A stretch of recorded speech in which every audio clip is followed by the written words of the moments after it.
വളരെയധികം ഗുരുതരമായും എന്നാൽ ഉയർന്ന റിസ്കോട് കൂടിയുള്ള ഗർഭാവസ്ഥ സർവ്വസുരക്ഷയും ഉണ്ടായിരുന്നിട്ട് കൂടി vaginal progesterone drug delivery system വളരെയധികം വെല്ലുവിളികൾ അഭിമുഖീകരിക്കേണ്ടി വരുന്നു.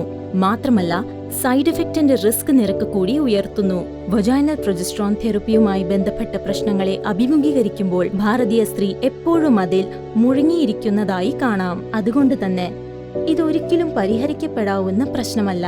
സാധാരണയായി മരുന്നിനെ വിരലുകൾ കൊണ്ട് യോനിയിലേക്ക് കടത്തുമ്പോൾ അത് ശരിയായ രീതിയിൽ യോനിക്കുള്ളിലേക്ക് എത്തുന്നില്ല. ഇക്കാരണം കൊണ്ട് യോനിയിൽ അതികഠിനമായ വേദനയും നീറ്റലും ഇറിറ്റേഷനുമൊക്കെ അനുഭവപ്പെടുന്നു. അതെന്തുകൊണ്ടു സംഭവിക്കുന്നുവെന്നാൽ യോനിക്ക് സമീപത്തായി കാണപ്പെടുന്ന നാഡി വളരെ സെൻസിറ്റീവ് ആയതുകൊണ്ട്. മരുന്നിന്റെ പ്രയോഗം കൊണ്ട് ലീക്കേജ് ആകാനുള്ള ഭയം, പ്രകൃതിപരമായ ലഭ്യതയ്ക്കുള്ള ഒത്തുതീർപ്പ്, മരുന്നിന്റെ അടിക്കടി യോനിക്കുള്ളിലേക്കുള്ള പ്രയോഗം, യോനിക്കുള്ളിൽ മുഴകൾ ഉണ്ടാകാനുള്ള സാധ്യതയും സമീപത്തുള്ള ഭാഗങ്ങളിൽ രക്തവാഹിനികളുടെ അഭാവവും മരുന്നിന്റെ പ്രയോഗം അപൂർണമായി ഭവിക്കുന്നു. തൽഫലമായി അണുബാധയുണ്ടാകാനുള്ള ഉയർന്ന റിസ്കിലേക്ക് ഗർഭവതിയായ സ്ത്രീ എത്തിച്ചേരുന്നു. അതുപോലെ പ്രൊജസ്ട്രോൺ വിരലുകൾ കൊണ്ട് യോനിക്കുള്ളിലേക്ക് കയറ്റുന്നത് ഈ റിസ്കിനെ പിന്നെയും മാരകമാക്കുന്നു. താങ്കളുടെ രോഗിക്ക് വളരെ ലളിതമായി ഉപയോഗിക്കാവുന്നതും സൗകര്യപ്രദവുമായ വജൈനൽ പ്രൊജസ്ട്രോൺ ആണ് ആവശ്യം.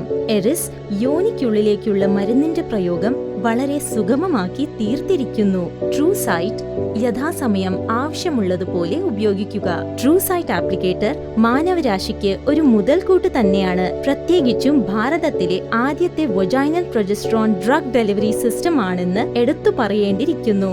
ട്രൂസൈറ്റ് ആപ്ലിക്കേറ്റർ ആൻഡ് POSITO TS ഒരു കിറ്റായിട്ട് ലഭിക്കുന്നു. ഇതിനകത്ത് 30 POSITO TS സോഫ്റ്റ് ജെൽ ക്യാപ്സ്യൂളുകൾ ഉണ്ട്. സ്റ്റെറിലൈസ് ആക്കി സീൽ ചെയ്തിട്ടുള്ള 30 കാർട്രിഡ്ജുകളും ഒരു ട്രൂസൈറ്റ് ആപ്ലിക്കേറ്ററും ഉണ്ട്. ട്രൂസൈറ്റ് എങ്ങനെയാണ് ഉപയോഗിക്കുക? POSITO TS കാർട്രിഡ്ജിന്റെ ബോക്സ് തുറക്കുക. പിന്നെയൊരു POSITO TS കാർട്രിഡ്ജ് വെളിയിലെടുക്കുക.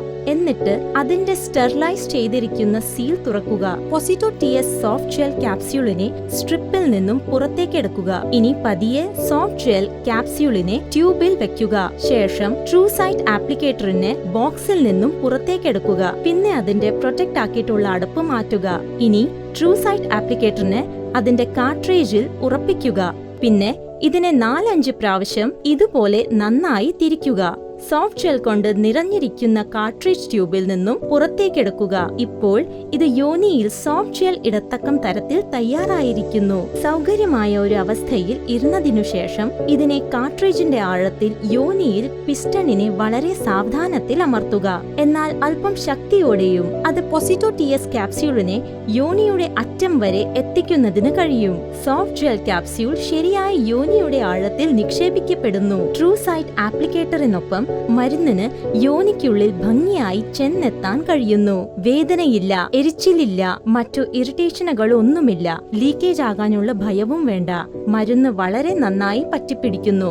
പിന്നെ മരുന്നുപയോഗം മുഴകൾ ഉണ്ടാകുന്നുമില്ല. കാരണം അഗ്രഭാഗത്ത് വളരെയധികം രക്തവാഹിനികൾ ഉള്ളതുകൊണ്ട് അവിടെ വളരെ ശ്രദ്ധയോടെ സ്റ്റെറിലൈസ് ഉപകരണങ്ങൾ ഉപയോഗിക്കപ്പെടുന്നു.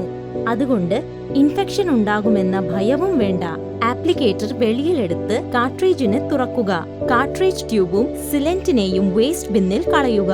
ആപ്ലിക്കേറ്ററിനെ അതിന്റെ പ്രൊട്ടക്റ്റീവ് പഴയപടി അടപ്പുകൊണ്ട് അടച്ച് ട്രൂസൈറ്റ് ആപ്ലിക്കേറ്ററിനെ ബോക്സിലേക്ക് തിരികെ വെക്കുക.